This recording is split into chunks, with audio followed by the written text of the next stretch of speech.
Manuel Valls, sauveur ou fossoyeur? C'est la question dont débattent Guillaume Roquette du Figaro Magazine et Renaud Dely du Nouvel Observateur. Alors Manuel Valls, sauveur du gouvernement, sauveur de la gauche, c'est un peu tôt pour le dire. Bouée de sauvetage, incontestablement. De toute façon, je pense que François Hollande n'avait pas d'autre grand choix qui s'offrait à lui pour Matignon. En clair, c'est un peu la situation politique qui impose Manuel Valls à François Hollande. C'est un choix raisonnable, raisonné et raisonnable. Pourquoi? Parce qu'au lendemain de la débâcle de la gauche municipale, Valls, il incarne au moins deux éléments qui manquaient cruellement à son prédécesseur et au gouvernement depuis 2 ans. C'est l'autorité, c'est le respect, la crédibilité, le sérieux.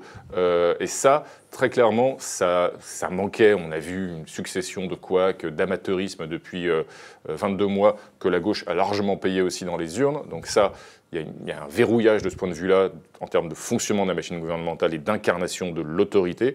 Et puis l'autre aspect, c'est la clarté. On a suffisamment reproché à François Hollande de faire un pas en avant, 2 pas en arrière sur le cap et sur la ligne. En l'occurrence, Manuel Valls, lui, social-libéral, pour le coup, osons le mot, revendiqué et assumé, pour porter le pacte de responsabilité, la politique de l'offre, la réduction des dépenses publiques, c'est assez cohérent. Et ça paraît assez logique et inévitable. Je reprends les deux items que vous venez d'énoncer. D'abord sur l'autorité. Vous avez été tellement cruel avec ce pauvre Jean-Marc Ayrault que j'en rajouterai pas sur le déficit d'autorité. Il n'avait pas toujours été tendre avec Jean-Marc Ayrault. Pardon. Non, mais moi je suis toujours un peu du côté des perdants. C'est mon bon cœur. Ensuite sur la clarté. Je ne suis pas sûr que les choses soient aussi claires que ça. Manuel Valls est un grand professionnel de la communication, mais sur le fond, quand vous regardez de près, la politique qu'il mène par rapport à ce qu'il affiche, c'est pas toujours aussi cohérent que ça. Je vous donne quelques exemples. Par rapport à l'Europe, en 2005, Manuel Valls était contre le projet de référendum européen. Il était favorable au non. Et finalement, il s'est rallié à la majorité de son parti.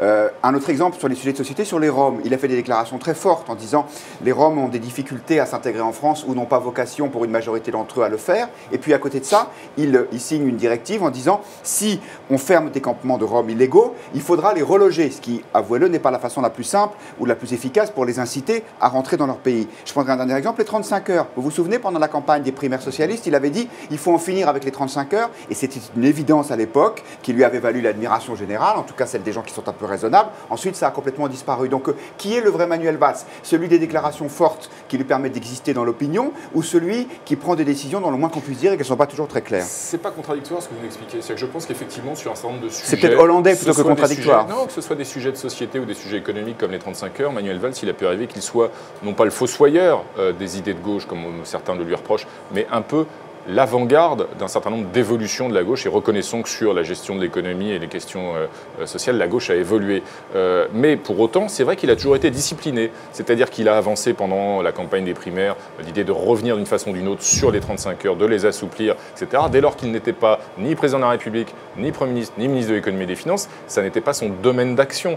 Sur des tas de sujets comme ça, c'est-à-dire sur l'Europe, vous l'évoquiez au moment du référendum, il n'a pas changé d'idée, pour autant il était discipliné par rapport au fonctionnement de son parti. Si on regarde bien d'ailleurs Manuel Valls, ça n'a jamais été un marginal politiquement. Il a avancé des idées audacieuses par rapport à son camp, mais il a toujours pris soin tout au long de sa carrière d'être rocardien sous rocard, jospiniste sous Jospin, ségolèniste lorsque Ségolène Royal était candidate, et ça a été le premier serviteur de la candidature de François Hollande. On pourrait presque lui faire le reproche inverse, non pas d'être un fossoyeur des idées de la gauche, mais d'être en quelque sorte un peu opportuniste. En tout cas, il a toujours essayé de se situer au centre de son camp, et ça, je pense que c'est plutôt rassurant, encore une fois, en termes de clarté et d'efficacité, surtout au regard de l'État et de la gauche et de la démocratie en général dans ce pays. Est-ce qu'il est discipliné ou est-ce qu'il est ambigu? Je ne sais pas. Moi, je prendrai un autre exemple, celui sur la politique pénale, c'est-à-dire celle qui suit tout ce qui est arrestation de délinquants, tout ce qui est processus judiciaire jusqu'à la condamnation.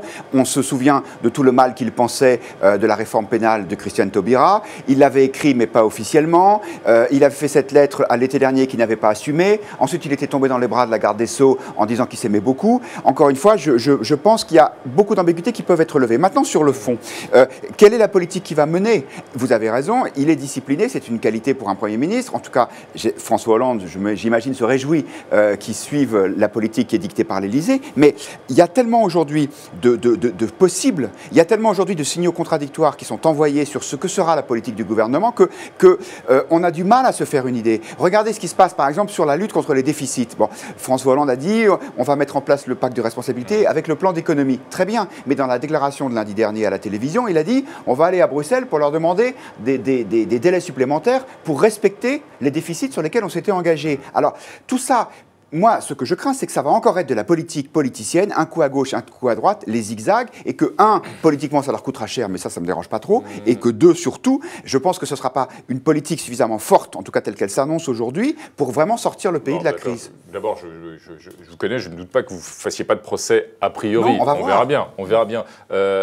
Pour autant, c'est vrai que la politique, là aussi, la politique économique, elle va s'imposer à Manuel Valls. Il le sait, il y a des échéances rudes, douloureuses. Cette nécessité de réduire de 50 milliards les dépenses publiques, elle s'impose à lui, Bruxelles est là, etc. Tout ça est vrai, ce contexte est là.